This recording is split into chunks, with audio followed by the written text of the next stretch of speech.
welcome back to my channel. My name is Kayla and today we're talking books.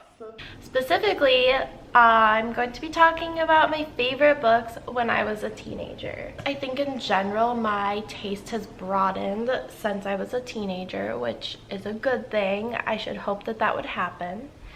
But yeah, I thought it would just be interesting to talk about what my favorite books were when I was a teenager.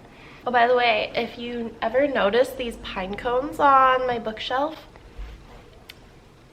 she picks those out on our walks. She picks up the cutest pine cones she can find and brings them back and adorns our home with them. So yeah. Anyway, so the first book I want to talk about is The Catcher in the Rye. OG YA. It's not even my favorite thing that J.D. Salinger has written, but it's always gonna have that soft spot in my heart because it was, I think, the first like YA type book that I was just like really attached to. Books were already such like a refuge for me that to start realizing that there were books that were not just a refuge but also like talking about the things I was going through was really great. Which brings me to my next choice, which is The Perks of Being a Wallflower. This is another, I think, like at this point, kind of classic YA teenage book that really deals with actually coming of age in the truest like senses of the word. It almost felt like a diary because of the format, the like letter writing format. That's another thing too, which I don't remember. Did I see the movie? I don't even remember if I saw the movie. I think I did. But that's one of those things that's hard to like even translate into like a film version. It really like has to be the written version for it to have that same type of impact. So I really liked that format because it felt more personal. I don't know. I think The Perks of Being a Wallflower will forever be like my favorite YA book, young adult type book, coming of age story for, I don't know. The next book that definitely was one of my favorites as a teenager and actually introduced me to David Sedaris, who is to this day one of my favorite authors. But that's the book Naked, which is a collection of short stories, of course, as all of his books basically are. And this was just the book where I discovered David Sedaris, and so I feel like it has like a soft spot in my heart. But I also read Dress Your Family and Corduroy and Denim, which was kind of just the perfect time in my life to like discover that. And it's of course kind of like based more around his family and the quirks and all these different things about his family and family-based essays. And that was like around the time that I lost like both my grandmas, and there was a lot of family drama surrounding that. I won't get into the details of it, but it was nice to hear about like other people's little family dysfunctions at a time where like I was going through my own. I liked having those to read, and discovering them I feel like was a really big part of my literary coming of age. David Sedaris, basically anything, but Dress Your Family and Corduroy and Denim was the one that like really got me when it came out. The next book that I really liked when I was a teenager is by F. Scott Fitzgerald, and it is called This Side of Paradise, which I know it's not as famous as The Great Gatsby. I honestly think it's a much better like book to be reading as a teenager. I don't know why The Great Gatsby is the one that everybody seems to read. Anyway, I think This Side of Paradise is such a great coming of age story because it was the first book he wrote. The character Amory Blaine dealing with those types of things, first loves and school and all these different things, seems more realistic because that's what he was going through himself.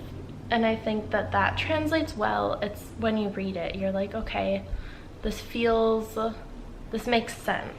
The next book that I really liked when I was a teenager is a satire book that I found at a used bookstore, and it's called The Preppy Handbook. And I don't know why I got it. It just seemed like funny. But it is To this day, it's a really funny book, but it was written, I think, in the 80s. And so that's when like there was this really intense preppy culture, and it's just really funny satire. All of the things from like nicknames to these diagrams of like what preppy people look like, the schools they go to, and all these different things. But it's actually just a really funny satire. I don't know, I liked it a lot at that age. I had so much fun reading it, and I felt like it was just like a really funny, weird, quirky book that I got really into at that age. No one's ever heard of it when I talk to them or ask them about it, so I think it's just one of those random little gems that you find in a bookstore. I don't know that it's like a great coming of age book or anything like that. I just thought it was so funny when I was a teenager and read it a lot, so yeah. Now, this would not be a proper list of what I was reading as a teenager unless I included Harry Potter. Of course, the first ones that when I read them, I wasn't a teenager, but as the last ones came out, like I think 5, 6, and 7, I was a teenager for definitely when those ones came out. And so, I mean, I have to include them. I was getting them at midnight and doing the whole thing, and it was like a really big part of my life. So that was definitely a big thing when I was a teenager, like for me. I was very into it and would stay up all night reading them after the releases. I was part of the generation that it felt like perfectly timed for.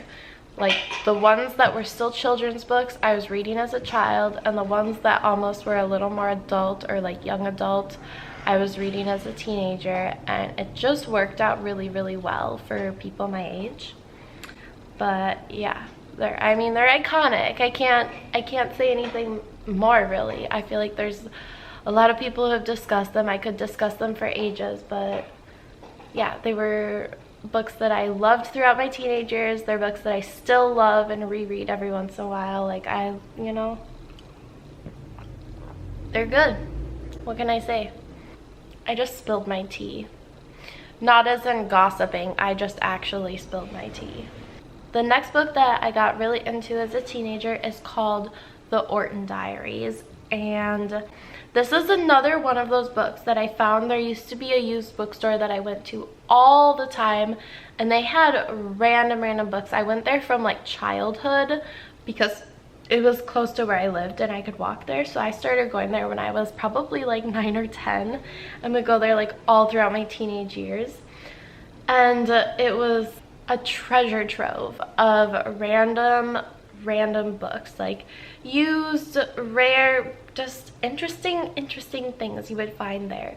And The Orton Diaries was one of the books that I found there, and it is about this guy, Joe Orton, who was a playwright in London in the 1960s, and he had a pretty short career because, I mean, spoiler alert, I guess, like the ending of the book is really tragic and he dies, before his time. And so this is actually his diaries, the Orton Diaries. Shocking. But anyway, this book is like a collection of his diaries, and I don't know why. Never seen any of his plays, didn't know who he was, but I just really liked this book because I think like somebody who's good or even adequate at writing, if they're producing diaries and they're doing interesting things, you're like, okay. It gave me a perspective, I think, especially as a gay man in the 60s in London. Reading like his diaries from his perspective gave me a perspective that I don't naturally have. I remember liking that book a lot, even though once again it was one of those super random finds.